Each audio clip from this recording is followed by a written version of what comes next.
Hello, welcome to the channel Why Stories. Enjoy watching. I already transferred your salary to my mom for the new TV, my husband announced while I was preparing dinner. It wasn't until the morning that he realized why I had smiled so mysteriously. Monday, again Monday. Marisol habitually sorted through her closet, picking a modest outfit. Her boss, Donna Pilar, didn't like it when employees dressed too brightly. After 3 years working in the accounting department of a pharmaceutical company, Marisol had learned to adjust to this quirk, though she thought it was silly. Women over 40 always seemed to think that young colleagues dressed with the sole purpose of overshadowing their fading beauty. A gray pencil skirt, a beige blouse, minimal makeup. Marisol looked at her reflection and sighed. At 27, she looked 35. It wasn't about natural beauty. It was simply that constant stress and frugality had taken their toll. Diego, get up. Marisol walked over to the bed and gently shook her husband's shoulder. It's already 8 o'clock. Diego muttered something and turned over. Marisol knew this would happen. He had returned late last night. He had been at his mother's again. He was setting up her new microwave. Even though Donna Rosario, his mother, lived close by, Diego didn't get home until well past midnight. Mom baked empanadas. We got chatting, he said, smelling of cheap wine and vanilla pastries. Marisol didn't object. She never did when her husband helped his mother. Even on days when Diego would go straight to her place after work and spend 5 or 6 hours there. After all, Donna Rosario was alone since her husband passed away, and for Diego, his mother was always the center of the universe. The kitchen greeted Marisol with its usual cleanliness. Small but cozy, with cracked tiles on the walls. They had been postponing the renovation for the 3rd year now, unable to save up enough money. Marisol turned on the kettle and took some cheese from the fridge, bought on sale. Her phone beeped with a notification about a payment being made. Marisol absent-mindedly opened the banking app and froze. 2,500 pesos had been deducted for the internet bill. A regular payment, nothing unexpected, but the balance on the card showed only 237 pesos. There were still 5 days until payday. Marisol sat on the stool, trying to figure out where the money went. She had withdrawn part of the amount for groceries the day before, but there should have been around 5,000 left. However, she already knew the answer: the microwave for her mother-in-law. Diego had said he would take the money from his own account, but it seemed it wasn't enough. What's for breakfast? Diego appeared in the kitchen, yawning and stretching. Despite being tired, he looked content with life. His round face with light stubble radiated good-naturedness. Toast, Marisol replied, trying to speak calmly. Diego, did you take money from my card? Ah, yes, he nodded, taking his favorite mug from the cupboard that said Mejor Esposo, best husband. I took it for the microwave for Mom, didn't have enough. I'll return it when I get my salary. Marisol nodded silently. The question, why couldn't you wait until payday, hung in the air unsaid. She already knew the answer: his mother couldn't wait. Donna Rosario could never wait when it came to updating her appliances. The neighbor upstairs started drilling. Marisol winced. 9 o'clock, the perfect time for drilling. Will you stay late today? She asked, spreading butter on the bread. I don't know, Diego shrugged. Maybe. Mom asked me to help set up her new smartphone. Can you believe she finally decided to get a modern phone? Marisol could believe it. Donna Rosario, despite being 63, was keen on modern gadgets. Over the past year, her apartment had acquired a new laptop, tablet, wireless headphones, and a TV with a screen size that barely fit on the wall of her small living room. Diego had bought all these things with his salary as a sales manager at a small construction firm. A salary that barely covered their own apartment's utilities. Maybe we can visit my parents this weekend? Marisol carefully suggested, watching how her husband chewed on his toast. Mom called, Dad built a new gazebo, he wants to show it. Let's see, Diego answered vaguely. If Mom doesn't plan anything. Marisol nodded, feeling the familiar bitterness. Their plans always depended on his mother's plans. In 2 years of marriage, they had never gone on a vacation. The money always went to Dona Rosario's needs. Whether it was the roof of her country house leaking, her washing machine breaking down, or urgent repairs, it was always something. The most annoying part was that Dona Rosario could afford all these expenses. Her pension was above average. 35 years in a managerial position at the municipality had served her well. Plus, she rented out her late brother's apartment, which she inherited. Dona Rosario had money, but for some reason, she never thought it was wise to spend it on her own needs while her son was alive. By the way, I arranged something with the guys at the auto shop yesterday. Diego took a sip of his coffee and smiled contentedly. I'll go on Saturday, they'll check the car. It's been making a noise lately. Marisol tensed. How much is this going to cost? I don't know yet. The preliminary inspection is free, we'll see after. Diego, we have 200 pesos until payday, Marisol said quietly. If something's wrong with the car, we'll have to postpone the repairs. So what? Diego shrugged. We've postponed it before. The car is more important. How else am I going to visit Mom? Marisol closed her eyes for a second, collecting her thoughts. The 8-year-old Volkswagen had been passed down to Diego from his father and required constant maintenance. Diego mainly used it for commuting to work, visiting his mom, and going home. Both his work and his mother's house were within walking distance of the metro station. I can take an advance at work, Marisol said. But I need to know an estimate. No need for an advance, Diego waved her off. I'll borrow from Mom if necessary. She offered. Of course, she offered, Marisol thought to herself. Dona Rosario lent money with royal generosity, but then she would always remind them about the debt, down to the exact peso and the date when the money was borrowed. On the subway, Marisol scrolled through the news feed, trying not to remember the morning conversation. 2 years ago, when she married Diego, her parents had warned her about Dona Rosario. She won't let go of her son, her mom said, shaking her head. But Marisol had been sure that she could build a good relationship with her mother-in-law. After all, she was a psychologically stable person with developed empathy. The first warning signs appeared during the wedding. Dona Rosario insisted that the celebration take place in the restaurant she chose. She also selected the menu without consulting the newlyweds. Marisol had to grit her teeth when she saw that jellied fish was on the menu, a dish she was allergic to. This is a tradition, Dona Rosario said authoritatively, and Diego nodded in agreement. We'll take photos on the steps before the registry office, Marisol had said, imagining classic wedding pictures.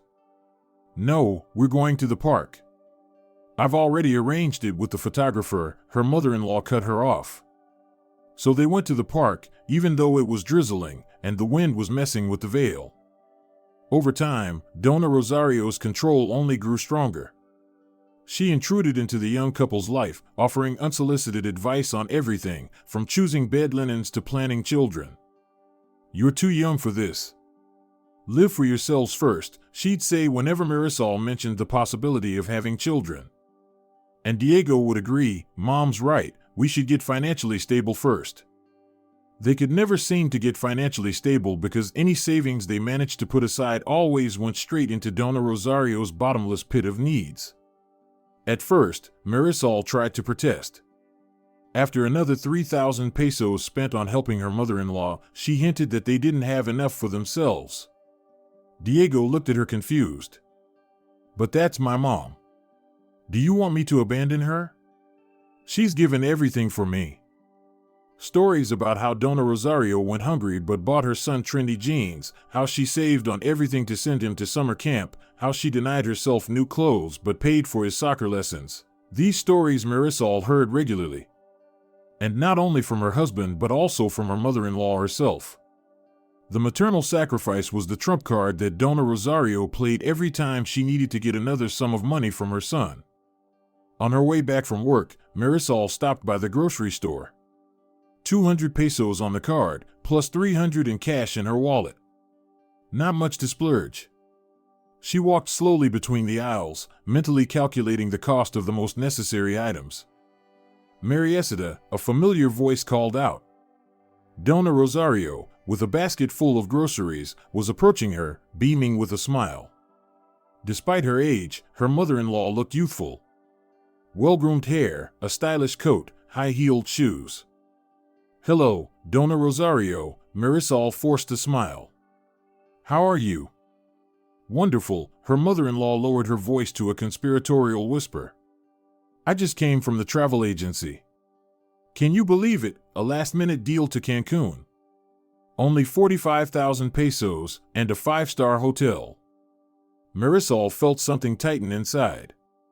45,000, that was their entire family budget for the month. Dona Rosario was going to Cancun, and she and Diego would be eating rice and beans until payday. "Congratulations," she managed to say. "When is the departure?" "Next Friday," Dona Rosario excitedly waved her hand. "Diego promised to take me to the airport. And while I'm away, he'll keep an eye on the apartment. I'll be swimming in the sea for 2 weeks." "Wonderful," Marisol tried to look happy. "And you're here for groceries?" "Yes, I decided to stock up for Diego. He's become so skinny," Dona Rosario gave Marisol a pointed look. "You don't feed him enough. Look, I've got his favorite chorizo, some cheeses. And I'll take some chicken to make him my special sancocho. He's loved it since he was a child." Marisol nodded, looking at the contents of her mother-in-law's basket. It was full of expensive delicacies that she and Diego could only afford on special occasions. Blue cheese, salmon roe, red fish. "All right, I won't keep you," Dona Rosario patted Marisol on the shoulder. "Stop by for coffee soon. I wanted to show you the pictures from Costa Rica, we just can't seem to get together." Marisol had seen the pictures from last year's trip to Costa Rica at least 10 times. Her mother-in-law loved to talk about her travels, always emphasizing that she had saved up for the trip for an entire year, denying herself everything. Marisol clearly remembered how Diego had given his 15,000 peso bonus for those very savings. "Mom did so much for me, let her see the world in her old age," he had told his wife. Back at home, Marisol unpacked her meager groceries, a pack of pasta, a dozen eggs, a carton of milk, the cheapest cottage cheese. Tonight's dinner would be a pasta casserole, a dish they had already eaten 3 times this week. Diego came home late, just as Marisol was about to go to bed. He was excited and cheerful, smelling of his mother's expensive perfume. "Can you believe it? Mom bought a ticket to Cancun," he said as soon as he entered. "A last-minute deal. Only 45,000. "I know," Marisol replied. "I ran into her at the store today. She's amazing." Diego unbuttoned his jacket and threw it on a chair. "At her age, not everyone travels. She's already been to Cancun, Costa Rica, and Cartagena. Now she says she dreams of going to Europe." Marisol remained silent. Her and Diego's dream of a trip to Buenos Aires for their anniversary had remained just that, a dream. "Don't worry, next year we'll definitely go," he said for the 2nd year in a row. "Dinner's in the fridge," she said. "I'm going to bed, I have to get up early tomorrow." "Wait," Diego suddenly smiled widely, as if remembering something. "I've got some news for you." "What news?" Marisol leaned wearily against the doorframe. "I got paid today. Early, can you believe it?" Marisol's heart skipped a beat. Could it be that luck was on their side? They could make it until her payday without any hunger pangs. "That's wonderful," she smiled. "So we can buy groceries properly tomorrow." "Well, not exactly," Diego scratched the back of his head. "You see, Mom said she needs a new TV before the trip. Her current one is only 40 inches, but she wants a bigger one. At least 55 inches. She found one for 40,000. Marisol felt the ground beneath her shift. 40,000, she repeated. "But she already has a TV. We bought it 6 months ago." She decided to take the old one to the country house. Diego waved his hand. "Anyway, I gave her all my salary. 30,000 from mine and he hesitated. And 10,000 from yours. Don't get mad, okay? I took it from your savings envelope. Mom didn't have enough for this model with all the features. It has some special Dolby Atmos sound. Marisol stared at her husband, unable to believe her ears. 10,000 from her savings, the one she had been putting away for winter boots. She had been saving 1,000 from every paycheck, denying herself everything. You took my money without asking? Marisol's voice trembled. Well, we're a family, Diego shrugged. We have a joint budget. Besides, Mom really asked. She wants to relax before the vacation in comfort, watch her favorite soap operas on a big screen. Marisol silently turned and walked to the bedroom. Behind her, she heard Diego call out. Come on. Don't be so selfish. It's my mom. Later, lying in bed and listening to Diego watching something on his phone in the kitchen, Marisol made a decision. She picked up her phone and dialed a number. Mom, she whispered. I need your help. Dolores Hernandez always woke up at 5 in the morning. 40 years of working as a physical education teacher had ingrained this habit, which she had not shaken even after retirement. By 6:30, she had already finished her jog around the park, and by 7, she had managed to shower and drink her morning coffee, strong, unsweetened, with a drop of lemon juice. When the phone rang, Dolores was just drying her hair with a towel. Her daughter's name appeared on the screen. Mariesita, what's up so early? She said, pressing the phone to her ear. Is something wrong? Hearing her daughter's quiet, broken voice, she frowned. With each second, her face grew sterner, and a deep wrinkle appeared between her brows. Okay, she said, cutting off Marisol's story. Are you at work? Yes, her daughter sniffled. After work, come straight to me and don't tell your husband anything. Just say you'll stay with a colleague. Got it? Got it, Mom, a note of hope entered Marisol's voice. But what are you planning? We'll discuss it when you get here, Dolores cut her off. And don't cry. The Hernandez women don't cry, they act. After talking to her daughter, Dolores sat still for a moment, tapping her fingers on the table. She had always thought of her son-in-law as weak, but assumed she could live with that. Now, however, this wasn't about weakness, it was about betrayal. A man who takes his wife's money without asking and gives it to his pampered mother doesn't deserve to be called a man. The doorbell rang exactly at 6 in the evening. Marisol stood on the threshold with red eyes and slumped shoulders. Dolores silently pulled her daughter into the apartment and embraced her tightly. Straighten up, she commanded, pulling away. And lift your chin. You're not a beaten dog. You're an Hernandez. Marisol straightened up, smiling through her tears. Now that's better, Dolores nodded. Let's go to the kitchen, I've made coffee. And you'll tell me everything from the beginning. In the kitchen, cozy and spacious, with a vase of wildflowers on the table, Marisol told her mother in detail about her married life. About how, from the very first days after the wedding, her mother-in-law began to insert herself into their lives. How Diego couldn't refuse her anything. How every time Marisol tried to talk about reasonable boundaries, she met resistance and accusations of being callous. I really don't mind him helping his mother, Marisol twirled the cup in her hands. But she's completely gotten out of hand. Her pension is higher than Diego's salary, plus she rents out an apartment and even works as a consultant at her old firm. And Diego? Dolores asked. It's like he doesn't see it.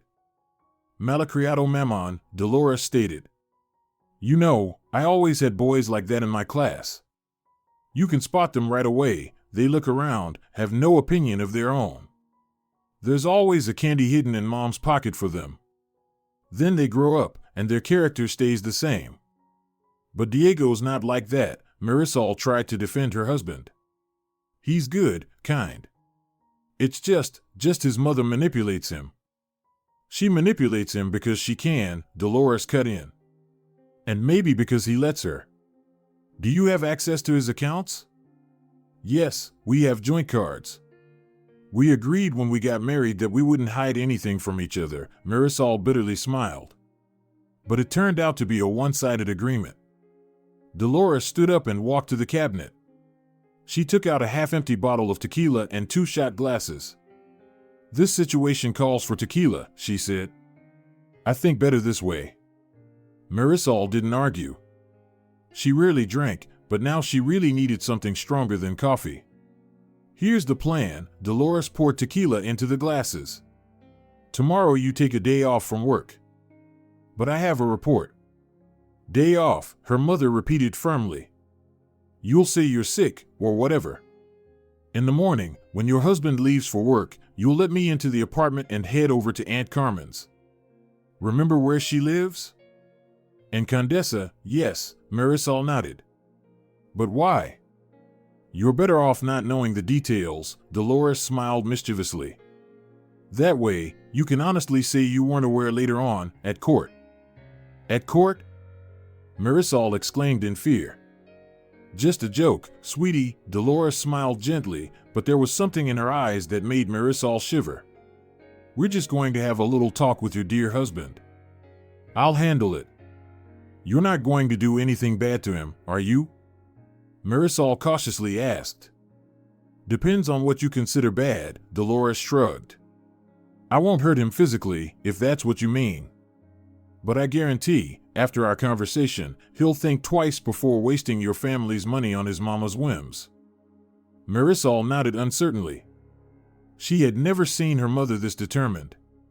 Dolores had always been strict but fair. In their family, she was the rock that everything revolved around, especially after her father's death when Marisol was 15. Will this really work? Marisol asked. Maybe it's better to just talk to him, explain. Talk? Dolores snorted. My dear, you've been trying to talk to him for 2 years. And where's the result? No, words won't help here. We need action. Decisive action. But what are you going to do? I have a plan, Dolores smiled mysteriously and poured Marisol more tequila. And it requires serious preparation. Also, I need to know a few things about your husband. For the next 2 hours, they discussed the details. Well, Dolores asked questions, and Marisol answered, about Diego's daily routine, his habits, weaknesses, and fears. How he reacts to stress, what could scare him half to death. He's afraid of spiders, Marisol said. And heights. When we went up to the Torre Latinoamericana observation deck, he wouldn't even go near the edge. Spiders and heights, Dolores repeated thoughtfully, making notes in her notebook. What about his health? Any chronic illnesses? No. He seems healthy. Just hemorrhoids sometimes after sitting for too long, and his back aches sometimes. Good, hemorrhoids are good, Dolores nodded, and Marisol looked at her mother in surprise. By 10 o'clock, the plan was ready. Marisol was to take a day off, let her mother into the apartment, and leave. What would happen next, Dolores refused to explain, saying that some things were better done without too many witnesses.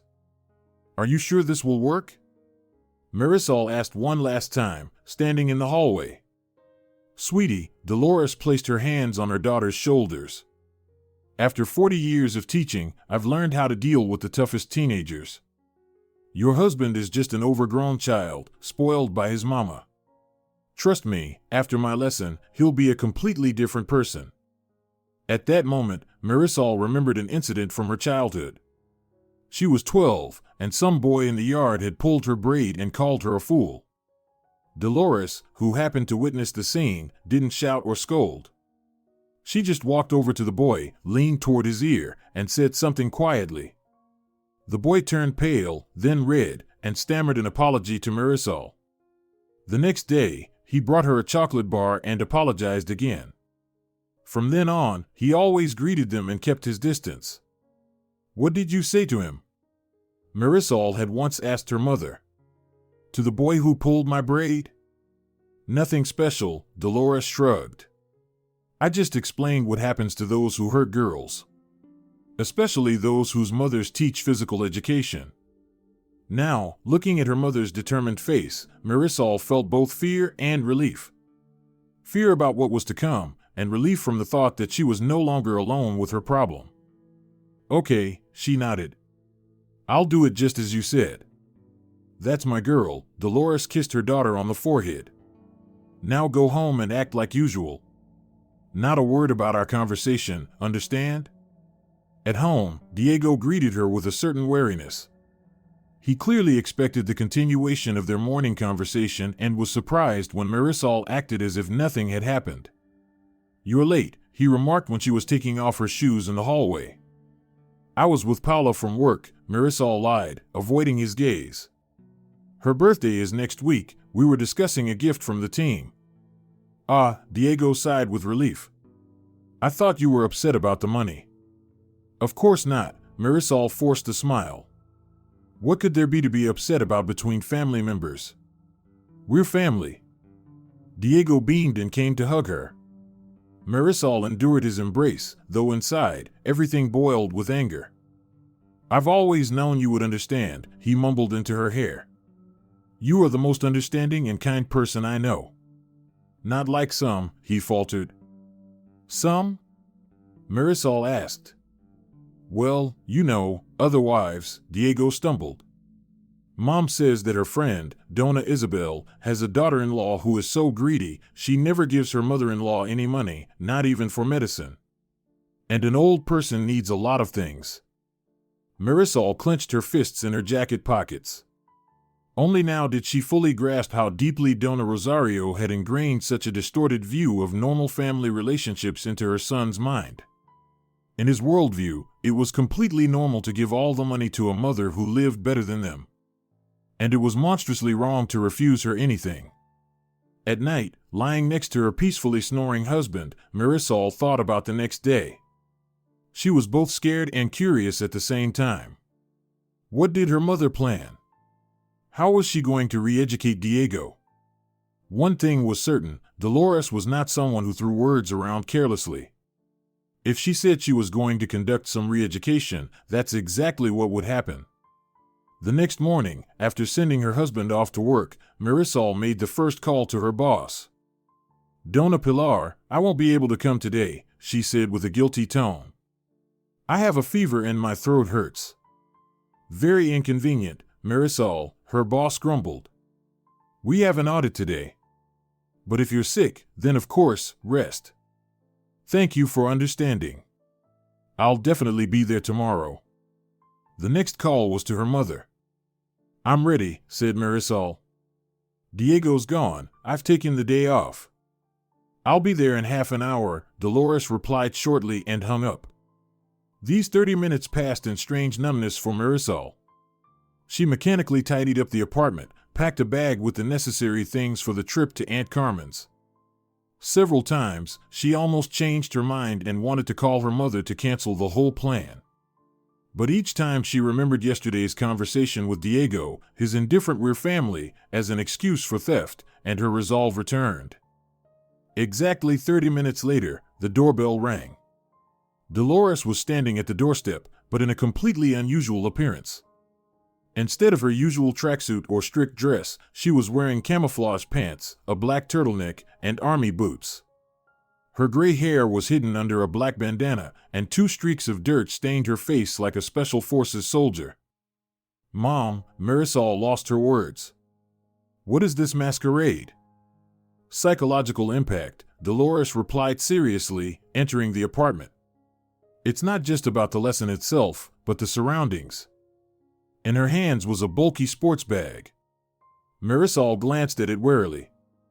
"What's in there?" "Props," Dolores replied shortly.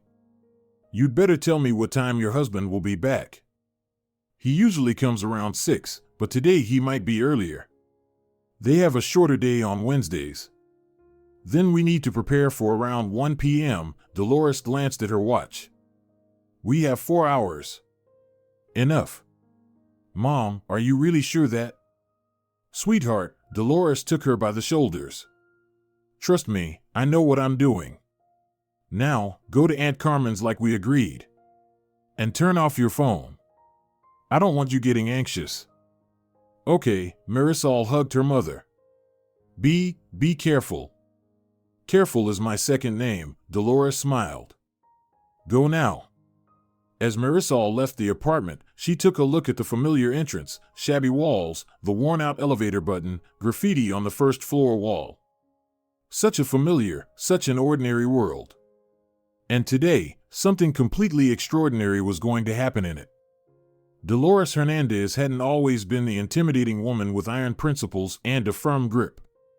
A long time ago, she had been just Lolita, a quiet and shy girl who was often teased by her classmates.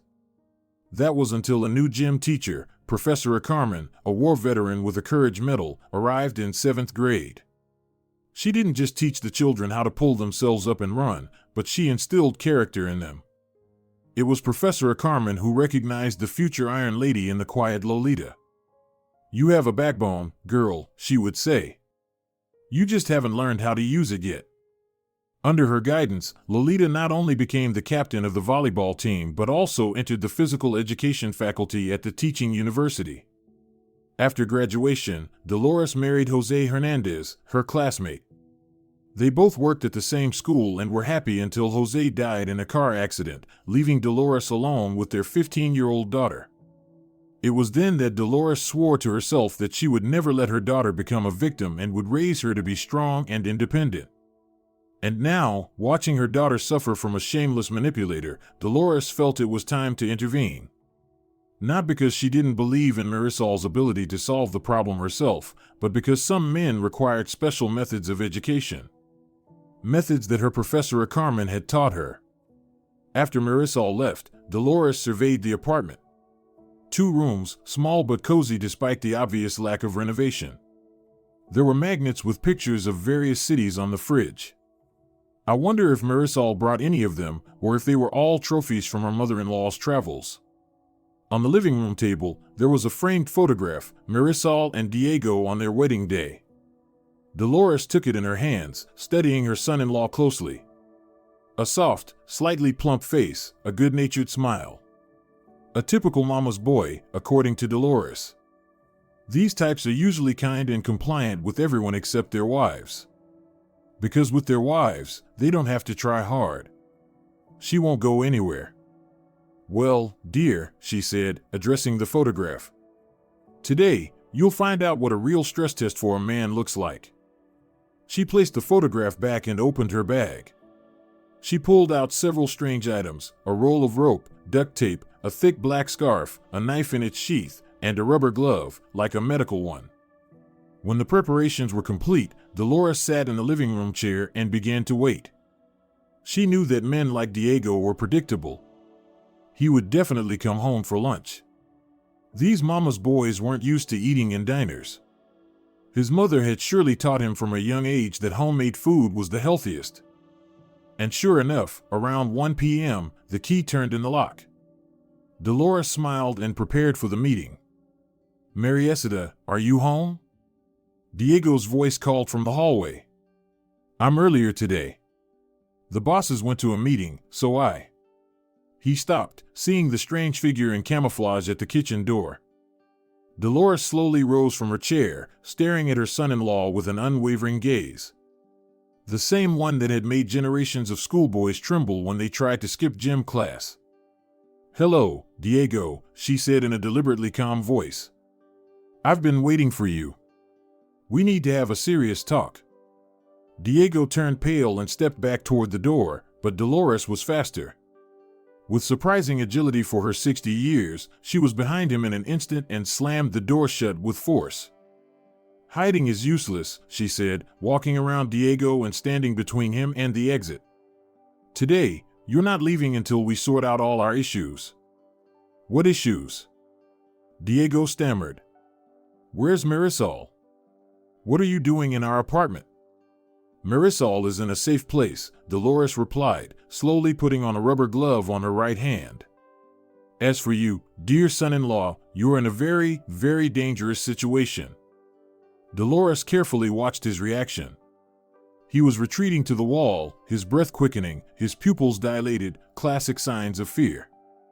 Good, that's exactly what she had been aiming for. Go to the kitchen, she ordered. Our conversation is going to be long and detailed. Diego, as if hypnotized, moved toward the kitchen.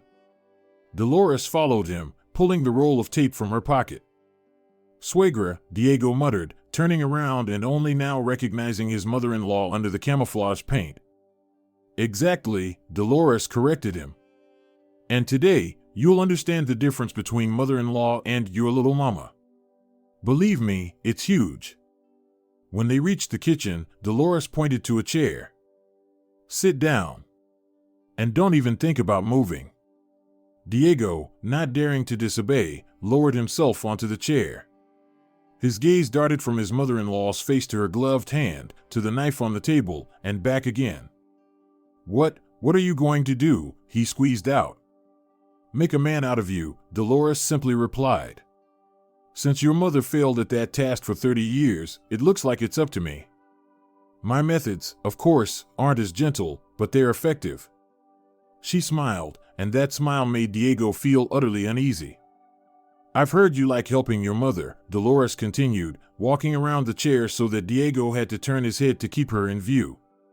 You buy her gadgets, clothes, give her all your money. Noble, very noble. But there's one problem, she leaned in close to his ear and hissed, you're a married man, and your first duty is to take care of your wife, not your mommy. But Mom. Now, we're not talking about Mom, Dolores interrupted him. This is about you and my daughter. About how you dared to take her money without asking and give it to your mother for another expensive toy. Diego tried to stand, but Dolores placed her hand firmly on his shoulder, pushing him back down. Sit, she ordered. We've only just begun. She pulled out her phone and placed it in front of Diego. Now, you're going to call your mother, she said calmly. And you'll say exactly what I dictate. Word for word. Understood? And what if I refuse? Diego tried to act brave. Dolores was not a woman prone to half measures. When she wrapped her rubber-gloved hand around her son-in-law's neck and gently squeezed, there was no hesitation in her actions. She knew exactly where the line was between fear and harm, between a lesson and injury. 40 years of teaching physical education had taught her to control her strength down to the millimeter. Here's the deal, dear, she said in a voice that sent chills down Diego's spine. We're going to have one phone call, and then a few more important matters. And during this time, you'd better be obedient and attentive. Got it? Diego nodded frantically, gasping for air. It wasn't that his mother-in-law was really choking him. Rather, she was demonstrating her control over the situation. And she was doing it perfectly. Good boy, Dolores loosened her grip but didn't remove her hand. Now, you'll take the phone, dial your mommy's number, and put it on speaker. Don't even think about warning her or whispering any codes. I'll hear every word you say. Diego, with trembling fingers, took the phone and found his mother's contact. He glanced at Dolores's backpack, sitting nearby, and saw items sticking out of it that he preferred not to guess the purpose of. Allo, Dona Rosario answered cheerfully after the third ring. Diegito, have you seen the TV yet? It just got delivered. The screen is huge, the sound is amazing. I've already watched my favorite soap opera, and it feels completely different. You're such a good boy for helping me buy it. Dolores squeezed Diego's neck tighter, reminding him of their agreement. Diego swallowed. Mom, listen, his voice trembled and cracked. I can't talk for long. I just wanted to say we need to cancel the trip to the store. Which store? Dona Rosario asked, confused. Oh, the one for the living room curtains? Well, that can be postponed. And please prepare the money I gave you yesterday, Diego continued, seeing how his mother-in-law silently mouthed the words he needed to say. I'll come over and take it. What? His mother's voice rose in outrage. 40,000? But I already spent it on the TV. All the money, Mom. The TV has to be returned to the store. Diego, estás loco? Dona Rosario's voice hit high-pitched notes. They won't take back electronics. What's going on? Is your presumable wife making you do this? She doesn't respect parents at all. Dolores leaned in close to Diego's ear and whispered menacingly. Tell her she should never again take money from your family. And that you decided this yourself. Otherwise. Her hand moved from his neck much lower, and the firm fingers of the former physical education teacher closed around the most sensitive part of his anatomy. Diego let out a muffled squeak. Mom, he said in a completely different, high-pitched voice from fear. I ask you never to take money from our family again. This is my decision. I decided. Diego, ¿qué le pasa a tu voz? Dona Rosario asked worriedly. Are you sick? Or are you drunk during working hours? Tell her you're completely sober and healthy, Dolores hissed, not loosening her grip. And that this is your final decision. I'm sober and healthy, Mom, Diego obediently repeated, trying to speak evenly despite the discomfort in his private area. And this is my final decision. No more TVs, microwaves, or shopping at your expense. You have a good pension, and you rent out an apartment. That's enough. There was stunned silence on the other end of the line. Only Dona Rosario's labored breathing could be heard. Finally, she spoke, but in a completely different tone, cold and hurt. I don't recognize you, son. You've never spoken to me like this before. This woman has completely bewitched you. This isn't Marisol, Diego interrupted her, afraid that his mother-in-law would tighten her grip if he allowed his mother to insult his wife. This is my decision. I realized that it was wrong to spend family money on your whims. Caprichos, Dona Rosario screeched. You call my basic needs whims? I'm your mother. I raised you, went hungry, didn't sleep, denied myself everything. Enough, Diego cut her off, with an unexpected firmness. Perhaps the iron fingers gripping his dignity gave him the resolve. We'll talk later. I need to go now. He hit the end button, ignoring his mother's protests. Dolores loosened her grip and nodded in satisfaction. Not bad, Zatico, not bad. The first stage is complete. But we've still got plenty of interesting things ahead. She walked around the chair and stood in front of Diego, folding her arms across her chest. At 60 years old, Dolores still maintained impressive physical shape. Her shoulders were straight, her posture impeccable, and the muscles in her arms visibly defined under her camouflage jacket. Now tell me, dear, she said in that special voice she used to inquire about negligent students' reasons for not doing their homework, how much do you make? 35,000, Diego muttered, rubbing his neck. In a good month, 40. Pathetic for a grown man, Dolores shook her head. My daughter makes 70. Sometimes 80 with bonuses. So, my girl is carrying your entire family, and you still manage to waste her money on your mommy's whims, Dolores's eyes narrowed dangerously. And you think that's normal? Well, Diego tried to justify himself. We're family, a shared budget. And Mom did a lot for me. A shared budget doesn't mean you can steal from your wife. Dolores slammed her fist on the table so hard that the cups bounced. Do you even understand what you're doing? My daughter deprives herself of everything, and you shamelessly take her savings and give them to your mommy for a new trinket. I'll return it, Diego stammered. With my next paycheck. And until your next paycheck, is she supposed to survive on air? Dolores leaned over the table, looming over her seated son-in-law. She has 200 pesos left on her card. 200. That won't even be enough for transport to work. Diego lowered his head. For the first time in the entire conversation, he felt real shame. He had never thought about how Marisol managed on the days when he took large sums from the family budget for his mother. Perhaps she borrowed from colleagues, held off until payday, or simply went hungry in silence. I didn't think, he admitted. Exactly, you didn't think, Dolores cut him off. And you didn't think for the 2 years you've been married to my daughter. And she, poor thing, put up with your irresponsibility and your mother who's squeezing the last drops out of you. But Mom really did a lot for me, Diego tried to protest. And now she decided to charge you for that? Dolores raised an eyebrow skeptically.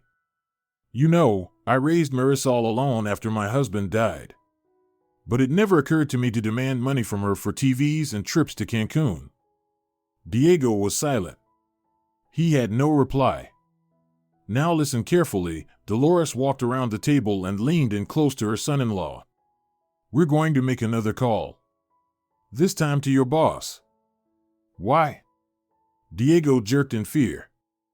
Because it's time for you to change jobs, Dolores replied calmly. You'll quit.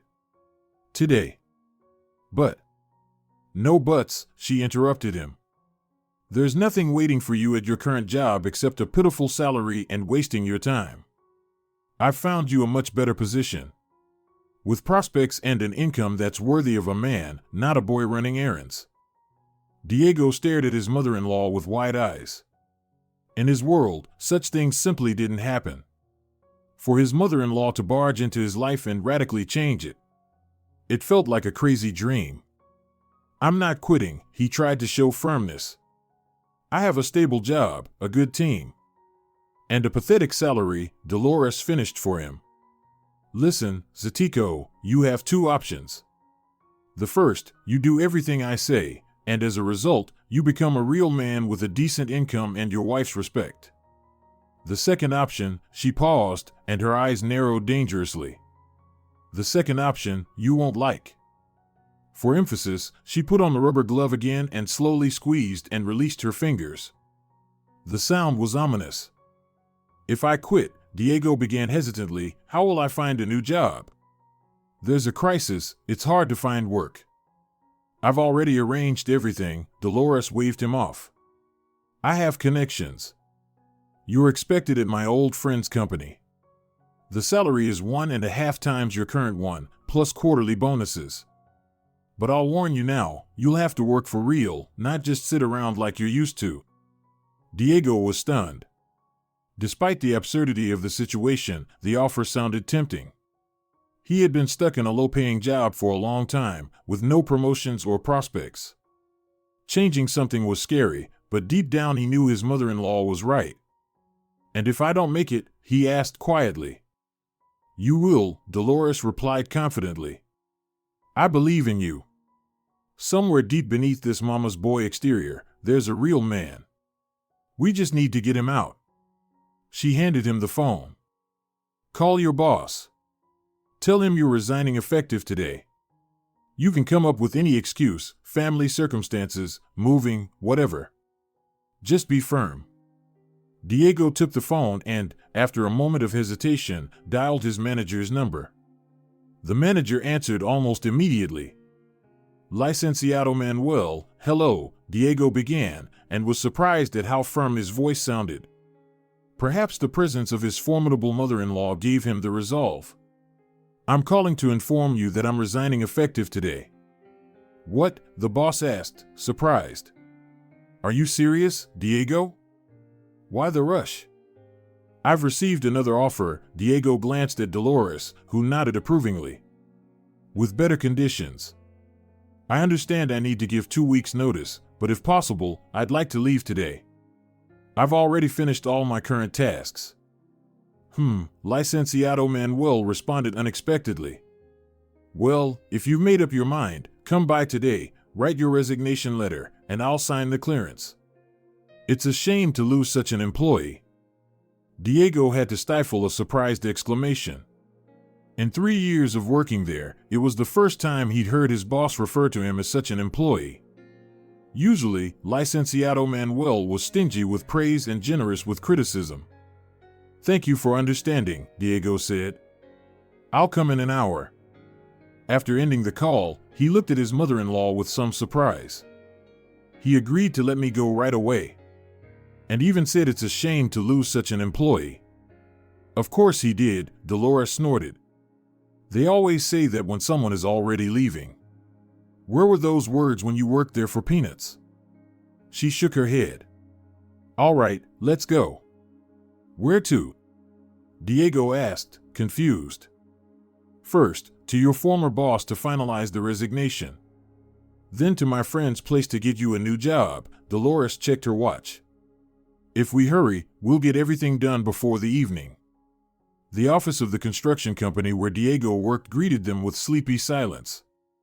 It was midday, but half the staff was absent. Some were at lunch, others were at meetings, and some were just slacking off, taking advantage of the management's absence. Upon entering the familiar environment, Diego felt a brief boost, but Dolores quickly returned him to a state of readiness. "Don't even think about changing your mind," she whispered as they ascended to the third floor. "My methods of persuasion can become very, very unpleasant." The resignation process went surprisingly smoothly. Licenciado Manuel, the bulky man with a bald spot, was more concerned about an upcoming dinner with partners than about losing a regular manager. He quickly signed all the paperwork, shook Diego's hand, and even wished him luck in his new position. "Well, that's it," Diego said when they left the office. "I'm officially unemployed."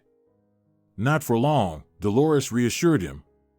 "Get in the car, we're going to meet your new employer."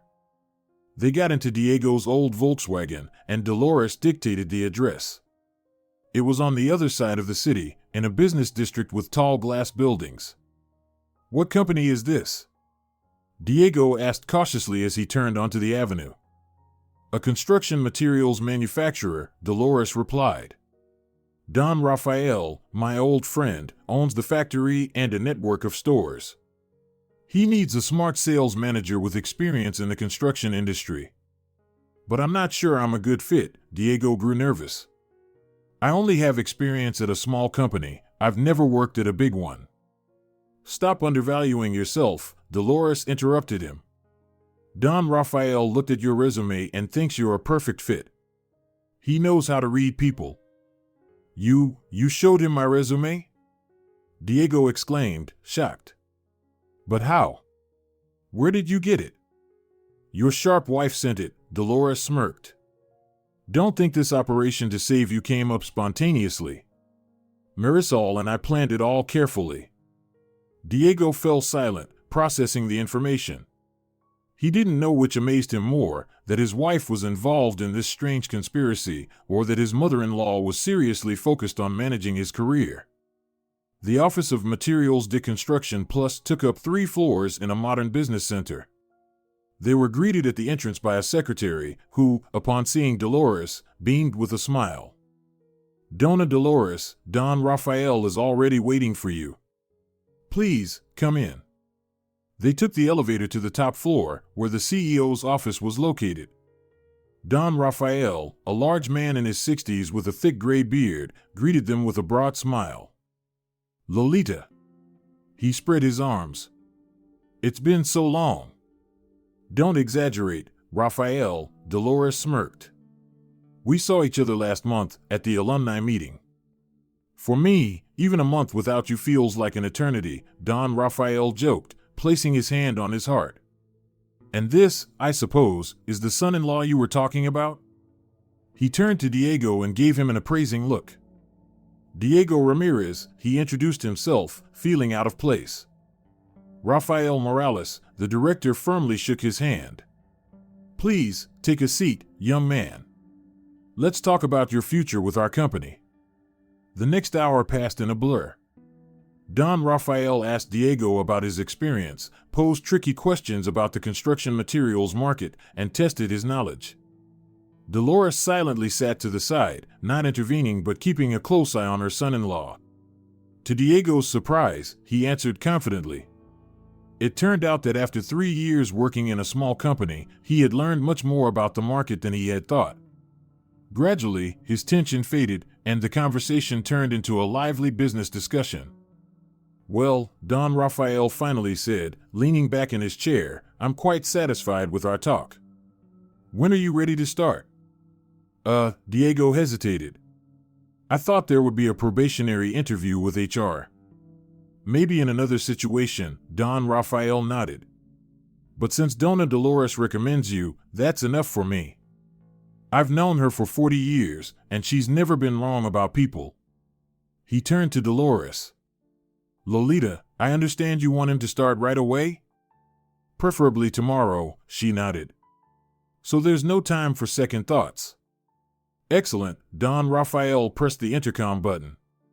Senora Garcia, please prepare the employment contract for Diego Ramirez.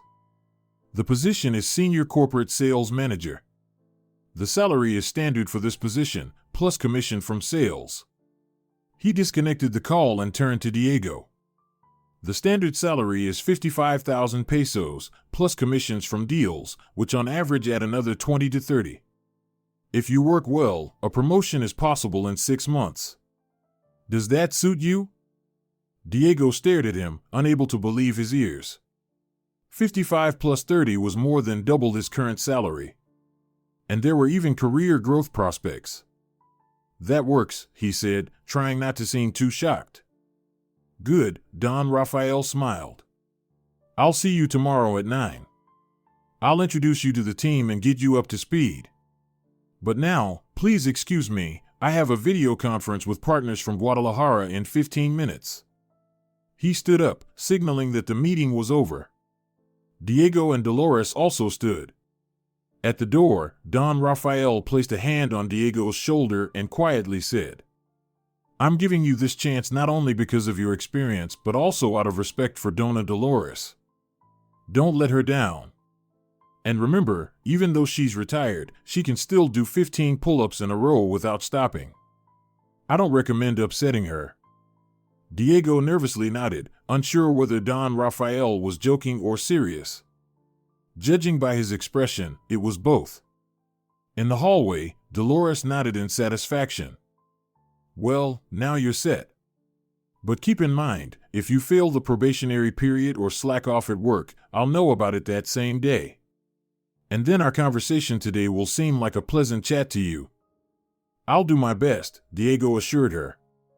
Despite the absurdity of the situation, he started to feel a strange sense of relief. It was as if someone had lifted a heavy burden off his shoulders, the weight of indecision and fear of change. And one more thing, Dolores stopped and turned to her son-in-law. If I ever hear again that you gave money to your mother without consulting Marisol, or worse, took it without asking, she paused, and her eyes took on an expression that made Diego instinctively take a step back. I'll find you anywhere in the world. And your worst nightmares will seem like children's stories compared to what I'll do. She smiled suddenly, kindly. But I'm sure it won't come to that. The first weeks at the new job were tough for Diego. Materials de Construction Plus turned out to be nothing like his previous workplace. No one wasted time on cigarette breaks or endless tea sessions.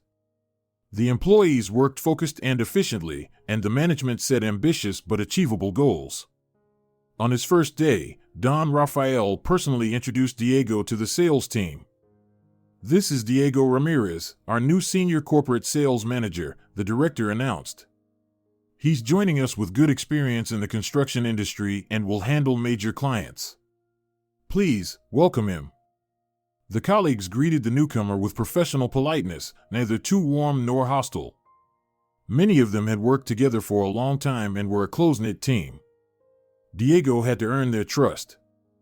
I won't hide it, his department head, Licenciado Carlos, a thin man in his mid-40s with a sharp gaze, told him. This position was intended for another candidate.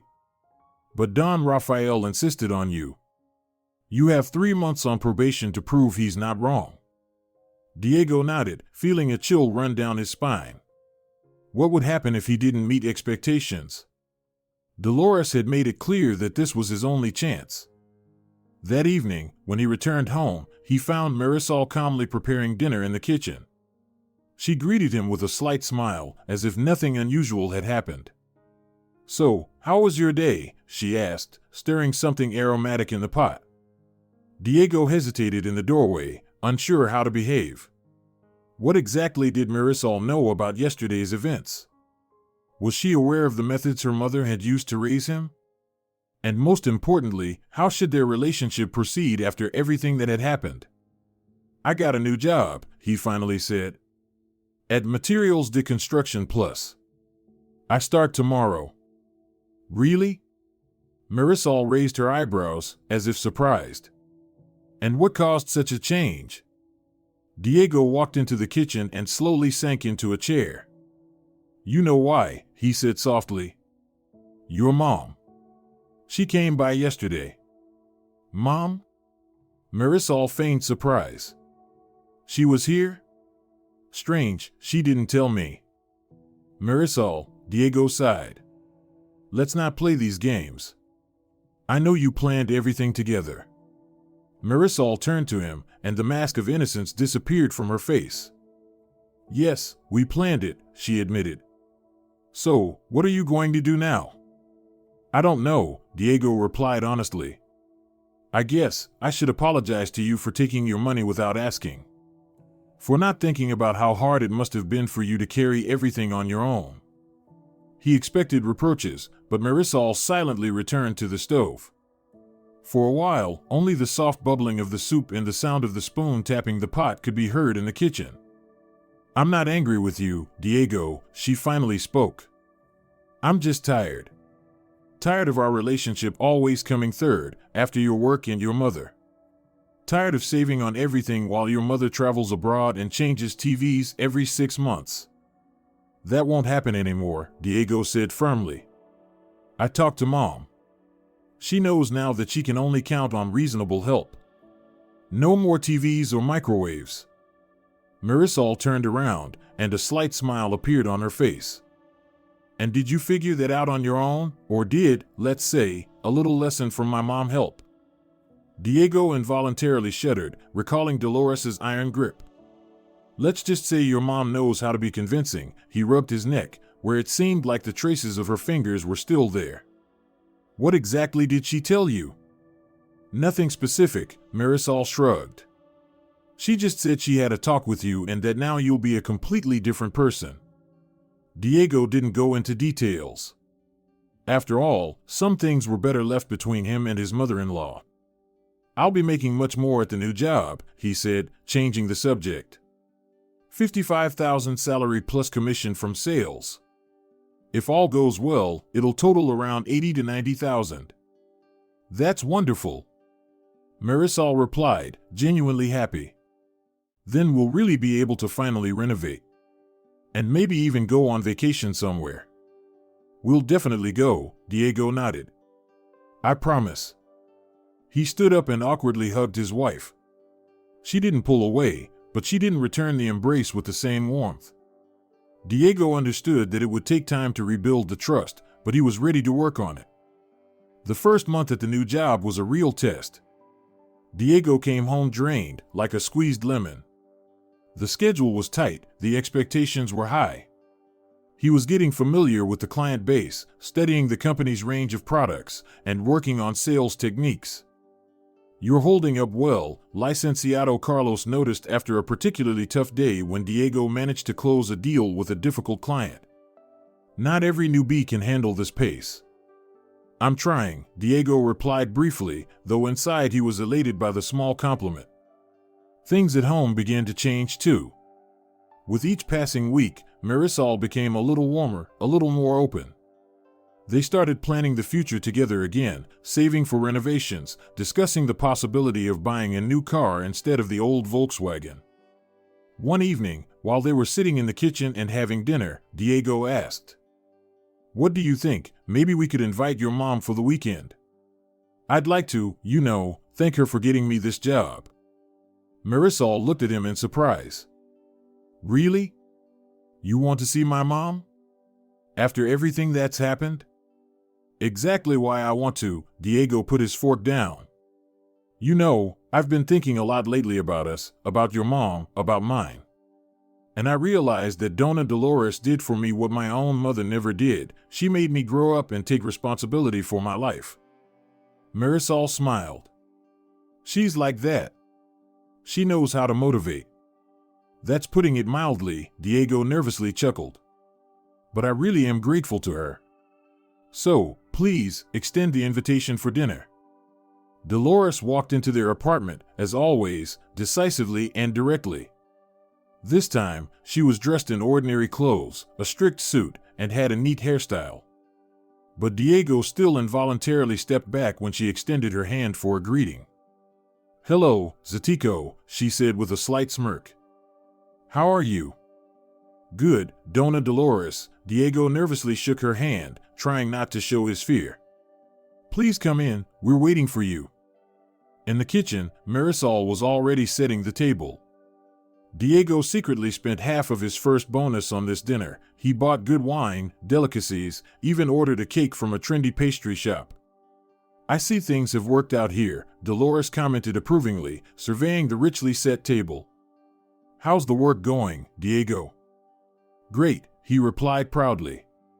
"I've already signed up 3 new big clients. The department head said I've exceeded the sales target for this month." "I never doubted you," his mother-in-law nodded, and in her voice, Diego sensed real pride. The dinner went unexpectedly warmly.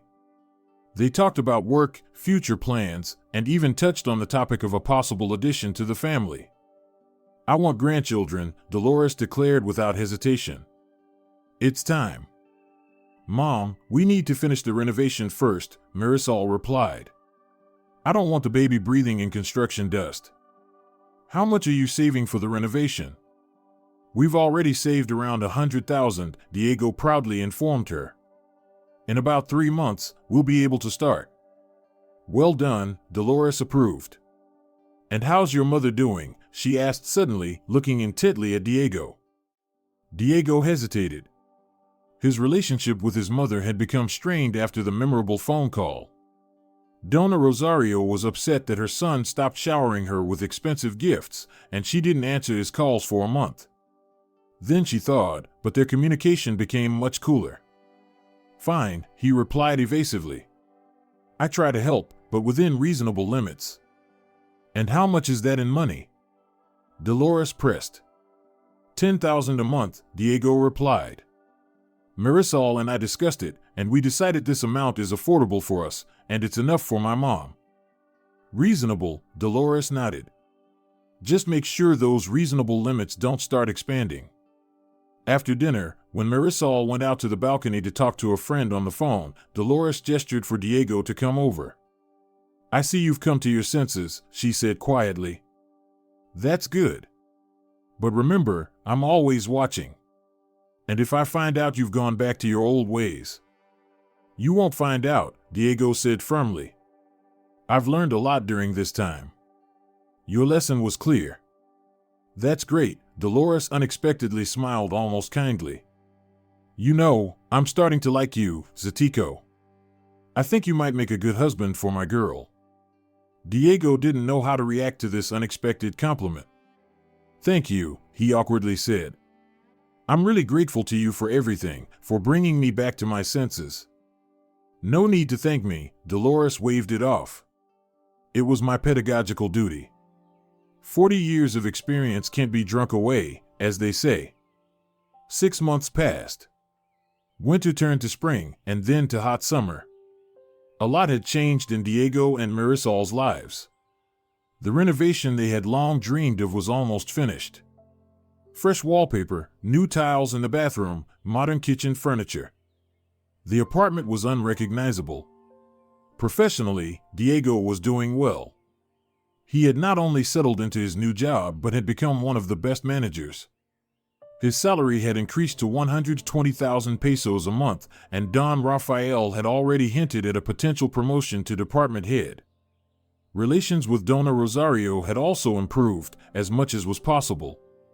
She had accepted the new rules of the game, though she still occasionally tried to manipulate her son. But now, Diego could see these attempts from a mile away and gently, but firmly, put a stop to them.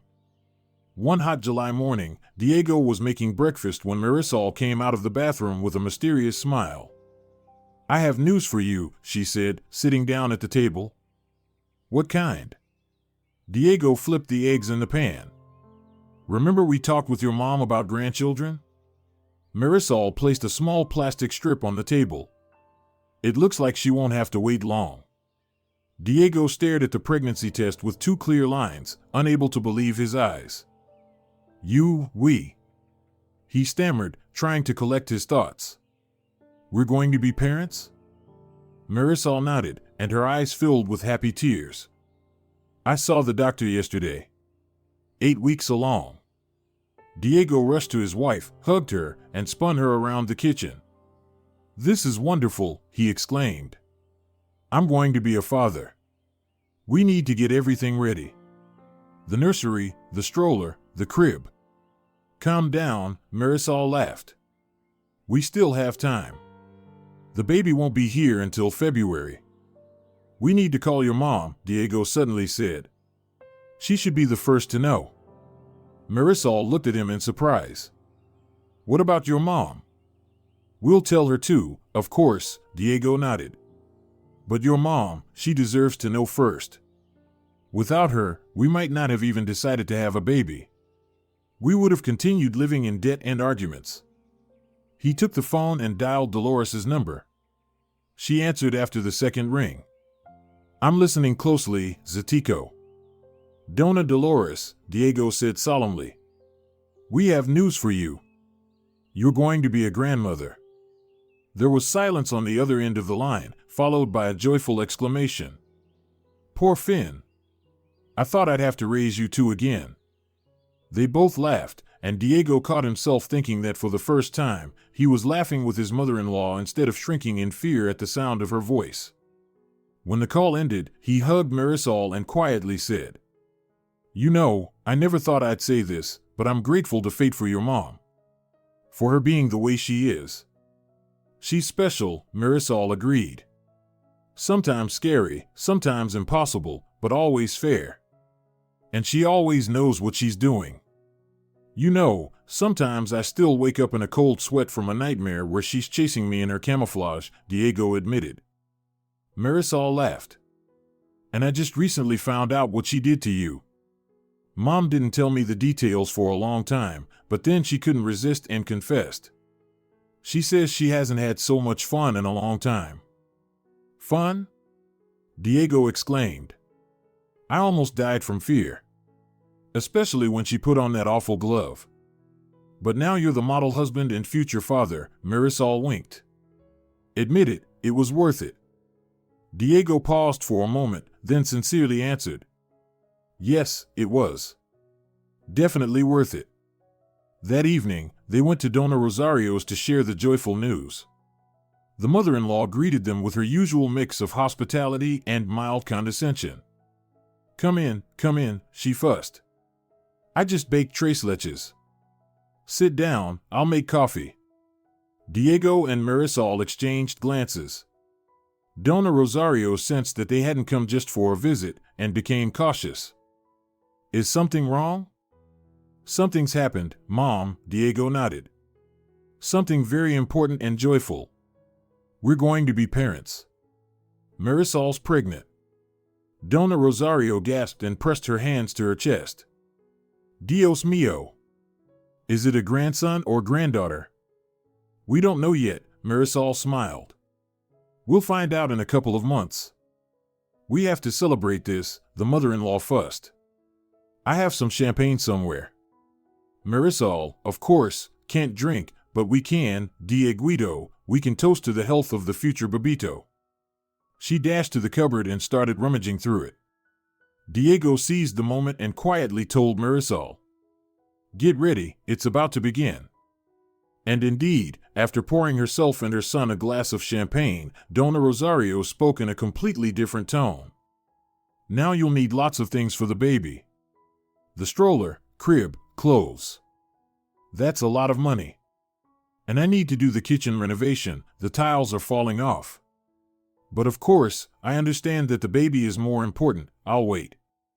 Diego gently but firmly interrupted his mother. "Mom, we'll handle the baby expenses ourselves.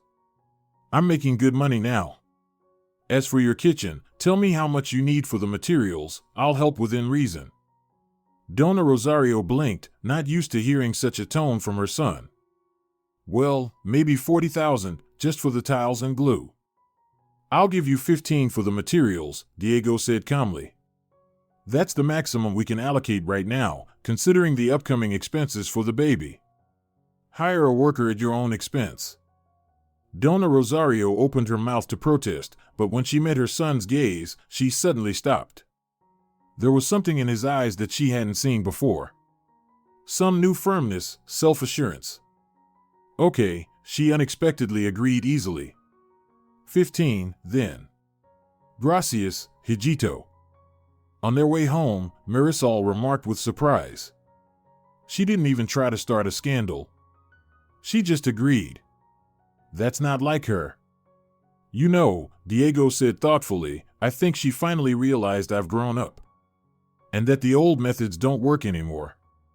Or maybe she's just afraid you'll tell her about your meeting with my mom, Marisol smirked. Diego burst out laughing. Yeah, I can imagine her face if she found out how Dona Dolores raised her little boy. He turned toward home, feeling an unusual lightness and joy. Ahead of them lay a new life with a baby, renovations, career success, and a strong family. A life where he had finally become a true man and head of the family. And for that, he was endlessly grateful to his fierce mother-in-law with the iron grip and a heart of gold. Every time he met Dolores, Diego felt a strange mixture of gratitude and sacred terror. What his own mother hadn't managed to do in 30 years, raise him into a responsible man, Dolores had accomplished in one day. Of course, her methods were unconventional, but damn effective. If you're enjoying it as well, leave a like and subscribe to the channel.